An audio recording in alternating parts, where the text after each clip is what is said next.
आज ही Doubtnut app download करें। Doubtnut पर होगा अब आपके सभी मैथ्स, केमिस्ट्री, फिजिक्स और बायोलॉजी डाउट्स का सफाया।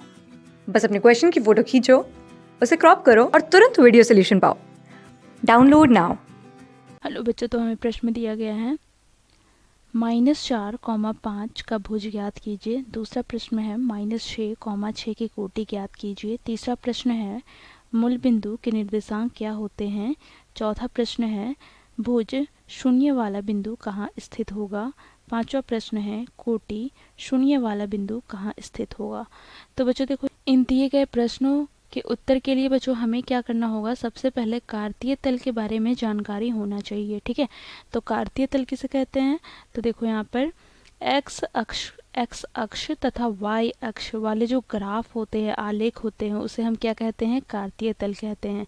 तो बच्चों देखो यहाँ पर क्षैतिज रेखा को एक्स अक्ष तथा ऊर्ध्वाधर रेखा को वाई अक्ष कहते हैं। एक्स अक्ष और वाई अक्ष परस्पर मूल बिंदु पर प्रतिच्छेद करते हैं। तो मूल बिंदु के निर्देशांक क्या होते हैं बच्चों, देखो यहाँ पर x का निर्देशांक भी शून्य होता है और y का निर्देशांक भी शून्य होता है, ठीक। यहाँ पर बच्चों देखो x अक्ष और y अक्ष परस्पर तल को 4 बराबर भागों में विभाजित करते हैं।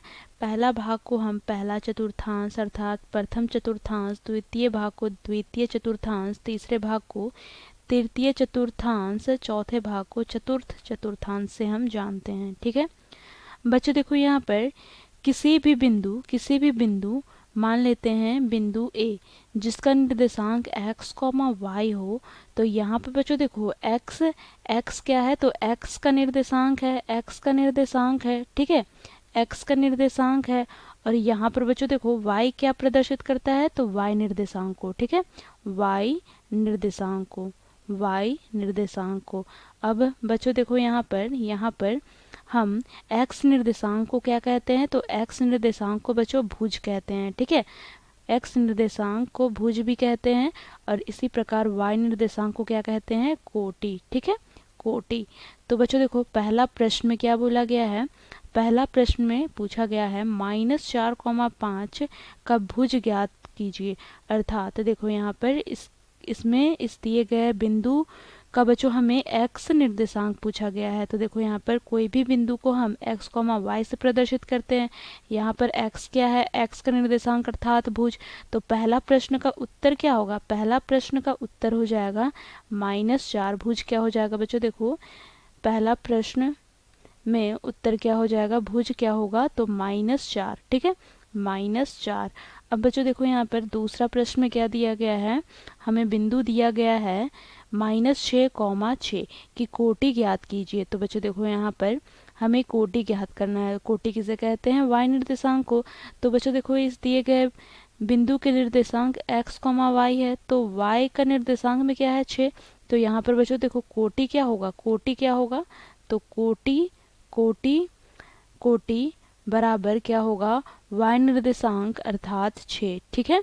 अब देखो यहाँ पर मूल बिंदु के निर्देशांक क्या होते हैं। तो पहले बच्चों देखो यहाँ पर मूल बिंदु किसे कहते हैं, तो x अक्ष और y अक्ष परस्पर एक दूसरे को प्रतिच्छेद करते हैं। तो जिस बिंदु पर प्रतिच्छेद करते हैं उसे हम क्या कहते हैं, मूल बिंदु, ठीक है, मूल बिंदु। तो बच्चों देखो यहाँ पर मूल बिंदु के निर्देशांक क्या होते हैं, तो x का निर्देशांक अर्थात भुज शून्य होता है, साथ ही बच्चों y निर्देशांक अर्थात कोटि भी शून्य होता है। तो बच्चों देखो इसके निर्देशांक क्या हो जाएंगे, 0, 0, ठीक है। मूल बिंदु के निर्देशांक क्या होंगे, देखो यहाँ पर हम लिखेंगे मूल बिंदु के निर्देशांक, मूल बिंदु के निर्देशांक क्या होगा बच्चों, तो देखो यहाँ पर 0, 0, ठीक है। अब बच्चों देखो यहाँ पर भुज शून्य वाला, तो देखो यहाँ पर भुज शून्य वाला, तो भुज अर्थात y निर्देशांक जब शून्य हो जाता है तो कोई भी बिंदु में यदि x शून्य हो जाएगा तो किसी भी बिंदु मान लेते हैं हम यहाँ पर P, ठीक है। तो कोई बिंदु P है तो जहाँ पर भुज x क्या है, शून्य है, तो 0, क्या हो जाएगा, y, ठीक है। तो बच्चों देखो यह कौन से बिंदु पर स्थित होगा, कहाँ स्थित होगा ये हमें बताना है। तो बच्चों देखो यहाँ पर y का मान यदि हम 1 2 3 4 इस प्रकार रखें तो हमें क्या बिंदु प्राप्त होगा। तो देखो 0,1 0,2 0,3। तो देखो यहाँ पर ये सभी बिंदु कहाँ पर स्थित है। तो y का जब निर्देशांक 0 होगा तो बच्चों देखो यहाँ पर यह बिंदु हमें क्या प्राप्त होगा 0,1।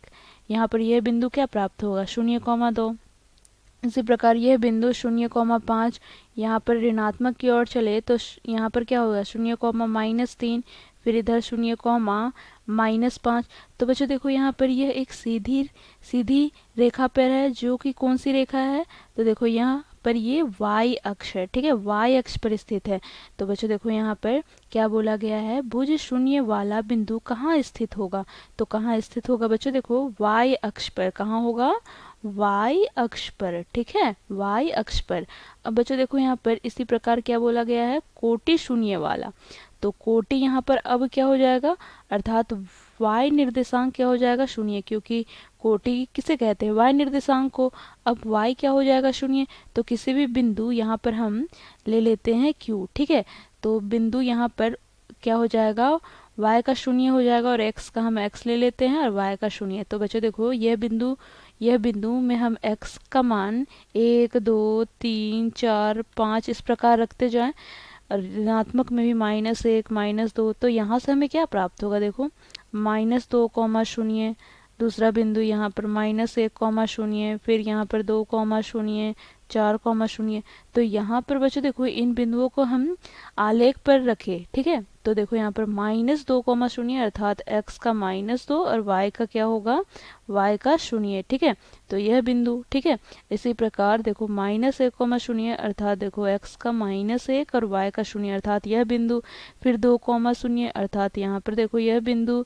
फिर 4,0 अर्थात देखो यहाँ पर यह बिंदु, ठीक है। तो ये सभी बिंदु कहाँ पर स्थित है, तो देखो ये x अक्ष पर स्थित है। देखो यहाँ पर ये सीधी रेखा x अक्ष पर स्थित है। तो प्रश्न में क्या बोला जा रहा है, कोटि शून्य वाला बिंदु कहाँ स्थित है। तो बच्चों देखो कहाँ पर स्थित है, x अक्ष पर स्थित है, ठीक है। तो बच्चों देखो ये हो जाएगा हमारा दिए गए प्रश्न का उत्तर। आशा करती हूँ कि आप लोगों को समझ में आया होगा। धन्यवाद। क्लास 6 से 12 से लेके नीट IIT JEE मेंस और एडवांस के लेवल तक 10 मिलियन से ज़्यादा स्टूडेंट्स का भरोसा। आज ही डाउनलोड करें डाउटनेट ऐप या व्हाट्सएप कीजिए अपने डाउट्स 8400 400 400 पर।